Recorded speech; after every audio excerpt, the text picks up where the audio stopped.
Hey everybody, back again, and today we're working on the Yatagan. We're just going to work on the blade today, clean it up, maybe clean up the guard a little bit, and then we'll go from there. We'll see how far we get. So today I experienced the heartbreak that only a knife maker can know. I was doing some grinding on that blade I forged in the last video, and seems it had a pre-existing crack in that file. I found it when I was doing my grinding. I don't know if you're going to be able to see where I snapped it, but I figured I might as well take a look at the grain, and the grain was actually really good. I don't know how well you're going to be able to see that.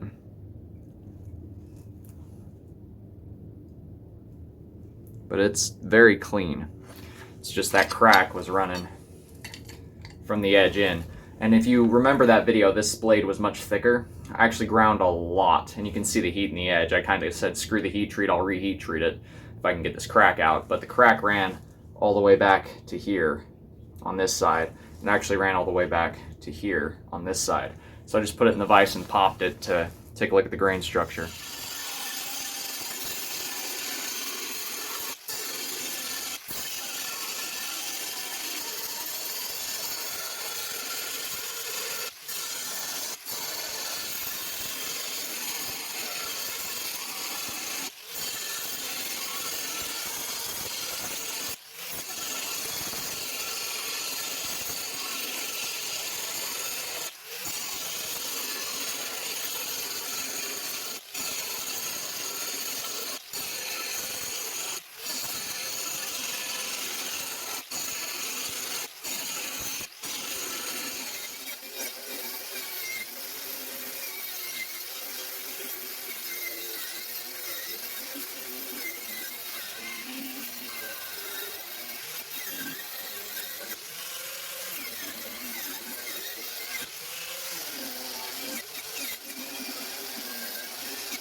The next day. So now that we've got the blade all polished up, right, how shiny we want it, look at that finish. That thing is gorgeous.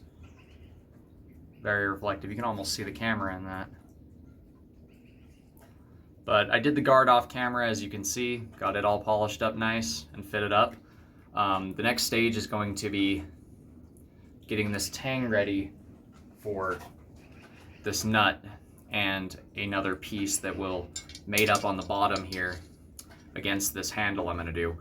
It's going to be a stacked rubber core handle, so it's going to have basically a rubber similar to Kydex that's going to go stacks down the handle with a piece of copper right in the center there as a little fashion piece for it.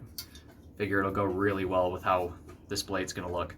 So I'm gonna pop over to my belt grinder real quick, well, belt sander, and I'm gonna get this bad boy's tang all ready for fit up.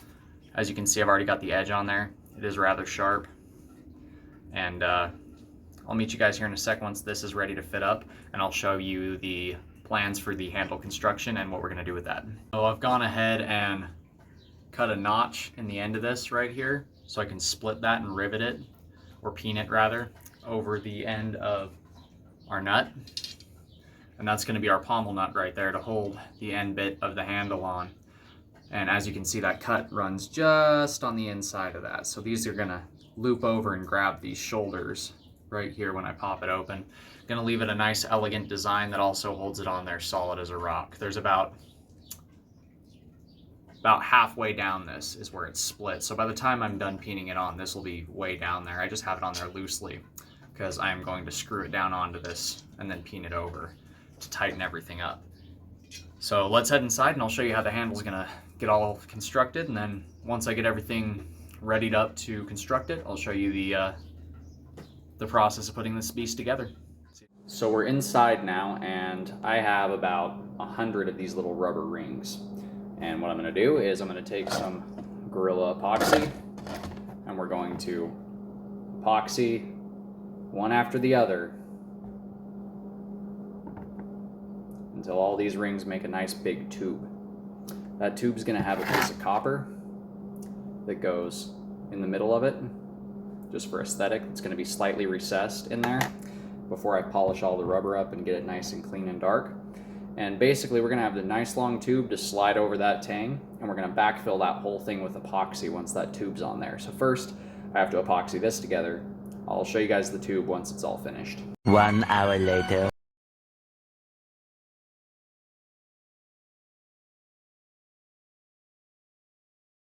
2,000 years later. I've cut ahead to when I decided how I was going to do the fit for this handle, or the finish rather. I have some imitation stingray skin that's on there right now. It's green. Cameras, let's see if I can get it to pick up a little better.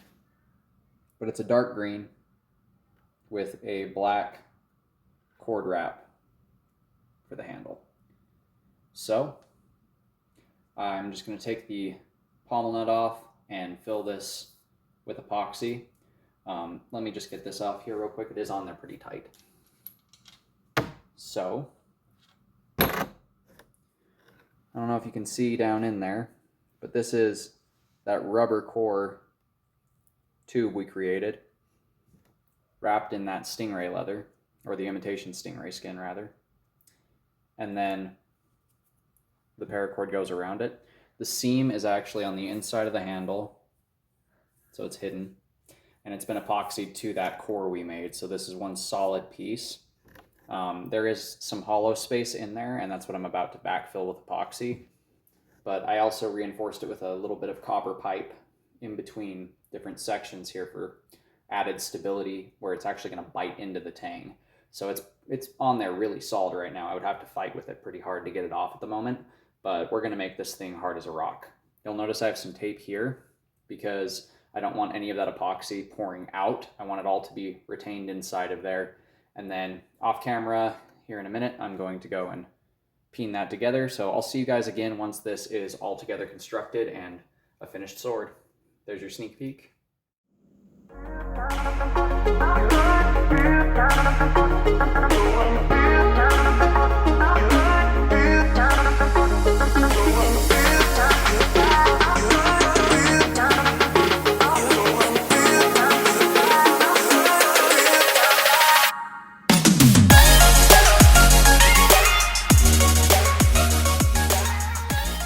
So everything is assembled. We have our paracord wrapped faux stingray skin handle there. We have a brass and steel butt plate with a rivet on there that is in the shape of a moustache. It holds that hex nut in there so it doesn't spin back on itself. The guard is all shined up. The blade is nice and shiny and sharp. We're going to do one more video on this blade, in which I'm going to engrave some pretty patterns on the guard and on the base plates. Aside from that, this will be up on the shop pretty soon. Probably going to be the most expensive thing I've ever made, just in terms of man hours, in terms of work, and in terms of it's a huge sword and it was a huge task. If you make blades yourself, you definitely know what I'm talking about. Managing something that's a 3-pound hand-and-a-half sword, two-handed sword, it's quite an ordeal sometimes, especially when you do it all with, hand hammer. But if you guys want to check out my other social media, Facebook, TikTok, all that good stuff. Again, if you want to purchase a weapon, go over to my Etsy store, etsy.com/shop/hookersblades.